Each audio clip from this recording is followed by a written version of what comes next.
बिहार और भारत को अगर देखा जाए तो इसके लिए क्या व्यवस्था है? इधर का कुछ अंदाजा है कि कब क्या होने वाला है? ये एक आदमी बता सकते हैं, मिस्टर धीरेन्द्र शास्त्री। अच्छा।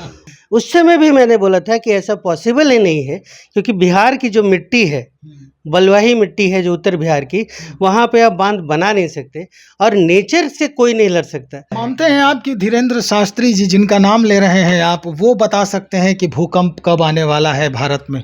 वो तो रुकवा देते अगर उनको इंडिया में आता तो। कटाक्ष कर रहे हैं आप? नहीं, इस पे अब ज़्यादा नहीं कि कितना बड़ा भी डैम बना लीजिए, जस्ट लाइक है हाथी के पीठ पे एक मक्खी बैठता है। नमस्कार, आप देख रहे हैं चौकस भारत और मैं ब्रजेंद्र। म्यांमार और थाईलैंड में आए अचानक भूकंप ने लगभग 700 लोगों की जान ले ली और कहा यह जा रहा है कि 1600 जो वहाँ की जनता है वो अभी भी घायला अवस्था में है, इलाज जारी है। हालांकि अस्त व्यस्त हो गया है वो पूरा एरिया जहां पर ये अचानक से भूकंप की त्रासदी आई है। युद्ध स्तर पर बचाव कार्यक्रम जो है वो चलाए जा रहे हैं और सबसे बड़ी बात ये कि भारत जो है अपने पड़ोसी देश के मदद के लिए अब अग्रणी भूमिका भी निभा रही है। घोषणाएं की गई हैं नरेंद्र मोदी जो हमारे प्रधानमंत्री हैं उनके द्वारा कि भाई भारत भी अपने पड़ोसी को इस विपरीत अवस्था में, इस विपरीत परिस्थिति में अकेले रहने नहीं देगी। और यहाँ से भी कई ऐसे जो कार्य हैं उनके इस पूरे बचाव के लिए वो किया जा रहा है और सारे लोग यहाँ उपस्थित हो चुके हैं।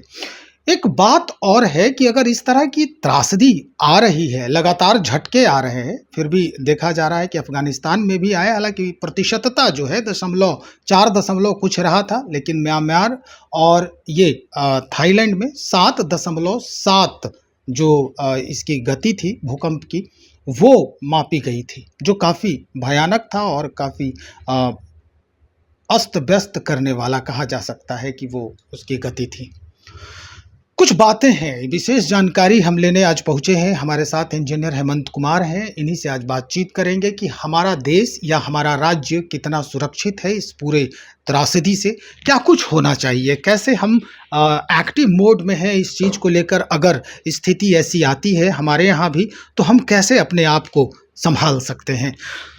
क्या हाल चाल है इंजीनियर साहब, कैसा लग रहा है जो स्थिति बनी हुई है? देखिए, प्राकृतिक आपदा है जो काफ़ी दुखद है और काफ़ी लोगों की जान गई है उसमें।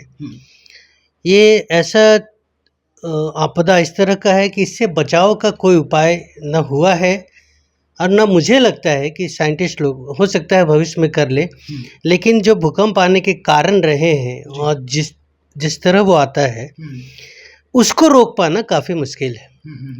जहाँ तक मुझे याद है कि मेरे नॉलेज में आया था 1993 में उस्मानाबाद महाराष्ट्र में जिला है, उसमें लातूर में एक भूकंप आया था और वो 6.1 था, तो वो गांव एरिया था, लगभग 10,000 लोग मरे थे उस समय भी, कई घरें तबाह हो गई थी। तभी मैं फर्स्ट ईयर इंजीनियरिंग का छात्र था और तब हम लोग ने काफ़ी सेमिनार अटेंड किया और ये समझने की कोशिश किया कि इससे बचाव क्या हो सकता है। तो जो रिक्टर स्केल पे हम लोग मापते हैं भूकंप की तीव्रता कितनी होती है, एक जो मानक यंत्र होता है, तो उस पे हम लोग जब मापते हैं या उसका जो स्केल होता है, अगर 7.5 से ऊपर गया, 8 के ऊपर चला गया तो बहुत ही मुश्किल है किसी को भी बचा पाना। तो ये दुखद है, प्राकृतिक आपदा है। आने का रीज़न वही है, टेक्टोनिक प्लेट्स जो होते हैं, जो जिसके ऊपर कहिए कि क्रस्ट है, ऊपरी पृथ्वी के इनर कोर का क्रस्ट, ऊपर का पार्ट का बड़ा बड़ा पत्थर जो है, जो एक घूर्णन के दौरान, घूर्णन नहीं होता है वो स्थिर है, लेकिन क्या होता है कि पृथ्वी के गर्मी से कहीं कहीं पे गैप बनता है और वो जब गैप बहुत बड़ा हो जाता है तो वो सेटल होता है, वो बैठता है और उसी बैठने के क्रम में वो उस जगह का कंपन आता है जो ऊपर तक आता है। उसको भूकंप हम लोग कहते हैं। और वो जो आप देखिएगा कि जब भूकंप आता है ना तो एक बार नहीं आता है, उस जोन पे 2 बार 3 बार आएगा। आपको याद होगा 2015 में जब नेपाल में भूकंप आया था तो 1-2 दिन तक लगातार रुक रुक कर भूकंप आया। जैसे वो एक बार सेटल हुआ, हिला, फिर दोबारा में वो सेटल होगा। इसीलिए आप देखते होंगे जब भी भूकंप आता है या बतलाया जाता है कि जब भूकंप आए तो आप लोग बाहर निकल जाइए और कुछ देर बाहर ही करिए ताकि दोबारा होना ही होना है उसको सेटल, उस समय आप बच सके। तो ये रीज़न होता है, कभी धीरे धीरे आके बड़ा होता है बीच में, या बड़ा होके धीरे धीरे होके अभी आप जो म्यांमार में आया है तो आप देखे होंगे 2 बार आया, अफगानिस्तान में भी आया सेम डे, जबकि भूकंप जोन उसको नहीं माना जाता है म्यांमार को। तो इस तरह का जो अभी तक हमारा रिसर्च है, हम वहाँ तक नहीं पहुँचे हैं कि जो भूकंप जोन नहीं माना जाता है वहाँ पे इतना बड़ा भूकंप आया। लेकिन अब तो सवाल ये भी हो रहा है कि भाई जो कहा जाता है कि बड़ा सुरक्षित जोन में हैं हम, और ऐसे जोन में भी भूकंप आ रहे हैं, तो बिहार को अगर हम उस परिदृश्य से देखें, उस परिपाटी में देखें, तो यहाँ की भी वही स्थिति कुछ है। यहाँ कहा जाता है कि हम लोग चौथे और पाँचवें जोन में हैं, और चौथे पाँचवें जोन में खास करके बिहार का जो दक्षिणी इलाका है वो बड़ा ही सुरक्षित जोन माना जाता है। तो क्या लगता है, यहाँ की जो स्थिति है बिल्कुल सुरक्षित है? यहाँ के लोग भी हमेशा सुरक्षित हैं, भूकंप से तनाव लेने की आवश्यकता नहीं है? नहीं, मुझे नहीं लगता है कि ऐसा हम मान सकते हैं। जब आप एग्जाम्पल देख लिए, चूँकि जो 5वें जोन का है वो तराई इलाका जो है, हिमाचल प्रदेश वगैरह, दिल्ली वगैरह, भुज गुजरात वगैरह, जो माना जाता है कि बहुत ही काफ़ी भूकंप हमेशा आते हैं, जम्मू कश्मीर में, असम में, या फिर उसका रीजन। लेकिन अभी जो कल आया भूकंप बैंकॉक म्यांमार में, यहाँ ये जोन माना ही नहीं जाता था। तो जब यहाँ आ सकता है 7.7, वो तो कहिए कि अगर मुझे लगता है कि अगर इंडिया में इस तरह का आ जाए, एक बार आया था भुज में 2001 में, तो करीब 4 लाख घर बर्बाद हो गए थे। हाँ, 2 लाख आदमी मतलब घायल हुए थे। मतलब आप इमेजिन नहीं कर सकते हैं कि क्या त्रासदी हो सकती है। सर आया है और अभी हाल में कि 59% जो भूभाग है भारत का, कहा जा रहा है कि जो भूकंप परिसंवेदनशील है, मतलब इस मामले से भूकंप के दृष्टिकोण से बड़ा ही संवेदनशील है। ये भी आंकड़ा है कि 2050 तक भारत के लगभग 2 मिलियन शहरीवासी जो हैं तूफान और भूकंप के प्रति संवेदनशील होंगे, यानी बहुत बड़ी तबाही के जो हैं वो गवाह होंगे 2050 तक के लोग। तो अब सरकार जो ये दावा करती है कि भूकंप आने के पहले सूचित कर दिया जाएगा, तरह तरह के वैज्ञानिक जो हैं तरह तरह के यंत्र इसका निर्माण कर रहे हैं, तो ये दावा जो है वो क्या कह रहा है?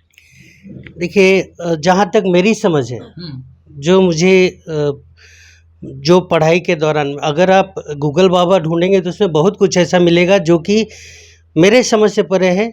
जैसे कि अगर आप ढूंढिएगा कि भूकंप के कारण, तो वहाँ लिखाएगा कि बड़ा बड़ा बांध बना है, आप दोहन कर रहे हैं, पानी निकाल रहे हैं, तेल निकाल रहे हैं, इसलिए भूकंप आ रहा है। आप सोचिए जब एपिसेंटर क्या होता है, अगर आप एपिसेंटर बोलते हैं जहाँ पे वो भूकंप आता है, आप कभी भी गौर किए होंगे तो 10 किलोमीटर, 20 किलोमीटर, 30 किलोमीटर नीचे रहता है, तब जाके इसका इफेक्ट आता है, और जितना ऊपर आएगा वो इफेक्ट ज़्यादा आएगा। अब मुझे बताइए कि आप दोहन कितना लेवल तक कर सकते हैं, नीचे कितना तक आपने पानी निकाला, कितना नीचे से तेल निकाला। पृथ्वी में आज भी बहुत से रहस्य हैं, जो रहस्य हम वैज्ञानिक कारण से बोल रहे हैं। 13,000 किलोमीटर का मेरा आप उसको कह सकते हैं तिर्ज्या, ये पृथ्वी के एक कोर से दूसरे कोर का है, लेकिन हम छेद नहीं कर सकते। 1000 किलोमीटर, 2000 किलोमीटर जाते जाते वो हमारा मशीन काम करना बंद कर देते, इतना गर्मी है अंदर। तो भूकंप का रीज़न वो है जब गर्मी निकलता है बाहर, गैस बन के निकलता है, जो हमारा वोल्केनो आता है, ज्वालामुखी, उसमें जो गैप बनता है, वो जगह भरने के लिए ये प्लेट्स का मूवमेंट होता है। और प्लेट्स का मूवमेंट कोई वैज्ञानिक नहीं बता सकता है कि कब होगा। आप कैसे उसको मेजर करिएगा? जिस समय वो प्लेट वर्क करेगा, कंपन शुरू होगा, ऊपर तक आएगा उसका वेव। आप कौन मशीन लगाइएगा जो सेकंड में आपको बता दे कि यहाँ पे भूकंप आने वाला है? तो ये सब दावे जो है वो खोखले हैं। ये सब मुझे नहीं लगता है कि कोई साइंटिस्ट ने किया होगा या कोई कर सकते। देखिए, ड्रम जो रखाता है, आपको 2-3 चीज़ एग्जांपल बताता हूँ। हम लोग कैसे मेज़र करते हैं, आपका भी हो सकता हो कि हम भूकंप मेज़र कैसे करते हैं? जब सब कुछ यहाँ हिल रहा है तो कैसे मेज़र करें किसी स्पीड से? तो एक ड्रम होता है, उस वो रोटेट करते रहता है और उसको हम लोग लगाते हैं वेव, उसको वेव प्रूफ रहता है, कितना भी हिला दें वो अपने जगह से नहीं हिलेगा। और एक पेन होता है जो चलते रहता है, तो जब भूकंप आता है तो वो आगे पीछे पेन करेगा। बाकी ड्रम जो है वो आपका इस पे लगा हुआ है, स्प्रिंग पे लगा है, इसलिए वो उस पर फर्क नहीं पड़ेगा। तो उससे हम लोग मेजर करते हैं कि कितना कंपन था। अब आप बताइए कि नीचे जिस समय हुआ और ऊपर कंपन आया, इतना देर में आपका कौन सा मशीन है जो आपको अलर्ट भेजेगा। और ये दावे नहीं, मुझे लगता है कि कुछ साल पहले एक मैसेज भी आता था सरकारी कि आपको भूकंप के लिए सूचना दिया जाएगा, ये दिया जाएगा। आज भी आता है। हाँ, तो ये सब गलत बारिश है। होगी, भूकंप नहीं, होगी। बारिश का हो सकता है क्योंकि आप सैटेलाइट से निकाल लेते हैं बादल कहाँ पे है, कितना उसका अभी डेंसिटी में है, तो वो कब टपकेगा। बारिश तो हम लोग करवा भी लेते हैं, जब बादल जा रहा होता है हम केमिकल डाल के, हुआ था दुबई वगैरह में तो करा लेते हैं। लेकिन भूकंप का मुझे नहीं लगता है कि ऐसा कोई बना है चीज़ जिससे उसको पहले से हम बता सके कि आज भूकंप आएगा या कल भूकंप आएगा। आपदा प्रबंधन के लिए हमारे यहाँ काफ़ी खर्च होते हैं आपदा प्रबंधन के ऊपर। अगर देखा जाए तो देश में भी और अपने राज्य की अगर बात करें तो हर वर्ष बजट में भी अगर इसकी जो है कि अलग व्यवस्था की जाती है। तो आपदा प्रबंधन के हिसाब से अगर देखें तो क्या ये सब जो पैसे हैं आपदा प्रबंधन के लिए या हमारे बचाव के लिए, ये पैसों का होता क्या है? क्योंकि कोसी का बांध जो है वो इतने साल से परेशानी में डाल रहा है बिहार को, और फिर भी वही कहानी हर वर्ष जो है इस पर व्यवस्थाएं की जाती है, हर वर्ष बाढ़ आना तय है। तो ये आपदा प्रबंधन का जो ये फलसफा है वो क्या है? देखिए, बहुत से ऐसा चीज़ होता है ना जहाँ नेचर से आप झगड़ा नहीं कर सकते। आप कितना भी स्ट्रांग हो, ठंड गर्मी का जो आपके ऊपर इफेक्ट आएगा ही आएगा, आप बच नहीं सकते।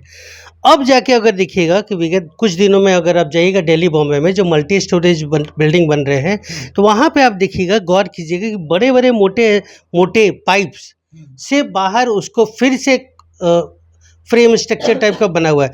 मतलब कंक्रीट स्ट्रक्चर के बाद शीशा का कांच के अंदर जैसे ही आप एंट्री लीजिएगा तो नए बिल्डिंग में हो रहा है कि अगर भूकंप आता है तो उससे कुछ बचाव हो सके। क्योंकि कंक्रीट जो होता है ना वो उसमें ये नहीं होता है आपको कि कंपन को रोक सके। जैसे आप अगर किसी भी पुल पुलिया को देखिएगा, गौर कीजिएगा, किसी भी पुल पुलिया को, अगर उसके गटर और पाइल के बीच में 2 इंच 3 इंच का लोहे का प्लेट होता है ताकि वो कंपन को ऑब्जर्व कर सके। तो वो कुछ टेक्नोलॉजी ला के लोग बिल्डिंग बना रहे हैं बचने के लिए, और ताकि कुछ देर तक या कुछ अगर लिमिट में आए 5-7 तक है तो हम लोग बच सकते हैं, उसको बिल्डिंग को नुकसान नहीं होगा। जहाँ तक आपने कोसी का बात किया था, आपने इंटरव्यू भी लिया था, केंद्रीय मंत्री ने कहा था कि हम रोक कर उसको पानी को रोक लेंगे बिहार में बांध बना के। उस समय भी मैंने बोला था कि ऐसा पॉसिबल ही नहीं है, क्योंकि बिहार की जो मिट्टी है, बलुआही मिट्टी है जो उत्तर बिहार की, वहाँ पे आप बांध बना नहीं सकते, और नेचर से कोई नहीं लड़ सकता।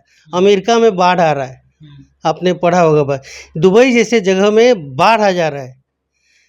ठीक है, परिवर्तन हो रहा है कुछ ना कुछ, लेकिन नेचर से लड़ने का मुझे नहीं लगता किसी के पास भी, दुनिया कितना भी बढ़ जाए, कुछ रहस्य अभी भी है। जैसे आप पिरामिड का अगर बात कर ले, कैसे बना आज तक कोई नहीं बताया, कौन बनाया, इतना साइंस आगे डेवलप कर गया लेकिन हम लोग उसको जान नहीं सके, आज तक उसके रहस्य को नहीं ढूंढ से पाए कि उसके अंदर है क्या। बर्मुडा का ट्रायंगल सुना होगा आपने, कितना साइंस तरक्की कर गया, हम लोग सैटेलाइट लगा लिए, सब कुछ लगा लिए, लेकिन एग्जैक्ट कोई नहीं बता पा रहा है कि वहाँ पे जाके वो चीज़ें कहाँ गायब हो जा रही है। चलिए, हम आखिर में आपसे वही सवाल कर रहे हैं कि भारत को भूकंप से राहत के लिए या बचने के लिए, हालांकि आपने तो साफ तौर पे कह दिया है कि प्राकृतिक आपदा है, इस पर हम अंकुश नहीं लगा सकते हैं, लेकिन बचाव तो कर सकते हैं, बेहतर ढंग से बचाव भी कर सकते हैं। आपदा प्रबंधन जो खर्च करती है, इस पर जो व्यवस्था करती है, उसका सदुपयोग हो सकता है। आपने यहाँ तक कह दिया कि कोई यंत्र बनाने में सक्षम नहीं हो सकता है कि भूकंप कितने देर के बाद आने वाला है, स्पष्ट हो गया है। तो अब ये सारी बातें जो हैं वो खोखले साबित हो रहे हैं कि भाई लोगों ने दावा किया कि अब पता चल जाएगा कि इतने देर में भूकंप आएगा। तो आखिर किया क्या जाए? बिहार और भारत को अगर देखा जाए तो इसके लिए क्या व्यवस्था है? इधर का कुछ अंदाजा है कि कब क्या होने वाला है? ये एक आदमी बता सकते हैं, मिस्टर धीरेन्द्र शास्त्री। अच्छा। बाकी अगर मुझसे पूछेगा टेक्निकली तो मैं यही बताऊंगा कि जो तथागत बुद्ध एक कहते थे कि अगर भूकंप आया, आप भूकंप का तो नहीं बोल सकते, आपदा आया, तो उससे बचाव को, अपने आप को उस लायक बनाए कि उससे बच सके। आज जो नया नया टेक्नोलॉजी से हम लोग बिल्डिंग डिज़ाइन कर रहे हैं, बना रहे हैं, ब्रिजेस बना रहे हैं, इसी वजह से कि कुछ हद तक हम भूकंप को कंट्रोल कर सके। लेकिन बावजूद उसके, ये मेरा कहना नहीं है, ये साइंस का कहना है, मानना है। अभी जो हमारी साइंटिस्ट गई थी भारतीय मूल की, कितने दिनों के लिए गई थी? फंस गई वो 9 महीना। जबकि सोचिए कि सब टेक्नोलॉजी, दुनिया वर्ल्ड का सबसे ज़्यादा लोग लगे हुए थे, उनको आने में जो लगता था कुछ घंटे, वो भी बढ़ गया। सुनीता विलियम्स जैसे, कल्पना चावला जैसे लोग नहीं लौट पाई। तो साइंस कितना भी डेवलप कर जाए, नेचर के साथ अभी तक पूरी तरह अपने आप को उसके आगे खड़ा कर ले, ये संभव नहीं हुआ है। मानते हैं आप कि धीरेन्द्र शास्त्री जी, जिनका नाम ले रहे हैं आप, वो बता सकते हैं कि भूकंप कब आने वाला है भारत में? वो तो रुकवा देते अगर उनको इंडिया में आता तो। कटाक्ष कर रहे हैं आप? नहीं, इस पे अब ज़्यादा नहीं। लेकिन लोग को, जो मुझे तकनीकी जानकारी है, जो हमने पढ़ाई किया है, और चूँकि जब लातूर में था, मैं वहीं महाराष्ट्र में था, और काफ़ी सेमिनार हम लोगों ने अटेंड किया। उस समय बहुत चलता था कि कोयना डैम है वहाँ पे, उसके पानी की वजह से लोग बोला कि भूकंप आ रहा है, उसका बहुत बड़ा बढ़ा दिए। फिर सरदार सरोवर है, भुज का भूकंप आने पे भी चर्चा हुआ, लेकिन बाद में यही साबित हुआ कि कितना बड़ा भी डैम बना लीजिए, वो जस्ट लाइक है हाथी के पीठ पे एक मक्खी बैठता है। बहुत शुक्रिया जानकारी देने के लिए। तो हम कुछ जानकारी ले रहे थे कि भाई ये जो कारण है और इसका निदान है वो क्या है। सब खुल के सामने आ चुका है कि भाई अगर इस तरह की परिस्थिति आती है, आपदा आता है, या कोई भी इस तरह से माहौल बनते दिखता है, तो आप खुद ही अपने सुरक्षा के जो है वो जिम्मेदार हो सकते हैं। आपकी सजगता आपकी सुरक्षा का कारण बन सकता है। आपदा प्रबंधन विभाग अपने लिए है, अपने व्यवस्था के लिए है। हाँ, बाद में ये इसको प्रबंधन कर सकता है ये पूरा विभाग, लेकिन जिस समय या उसके पहले, आपदा के पहले, ये कोई व्यवस्था करने में सक्षम नहीं है, चूँकि वैज्ञानिक भी इस तरह के तंत्र और यंत्र बनाने में अभी अक्षम है। तो चलिए इंतज़ार करते हैं, कई बातें जो है वो सामने आ चुकी है, क्या कुछ हो रहा है, और भारत और बिहार के लोगों को भी बचने की और हलने की आता है, चूँकि धरती है यहाँ भी 3 बार अपना सिर हिला चुकी है। देखते हैं क्या कुछ होता है। बने रहिए, और भी लोगों से बातचीत करेंगे इस पर। बहुत शुक्रिया।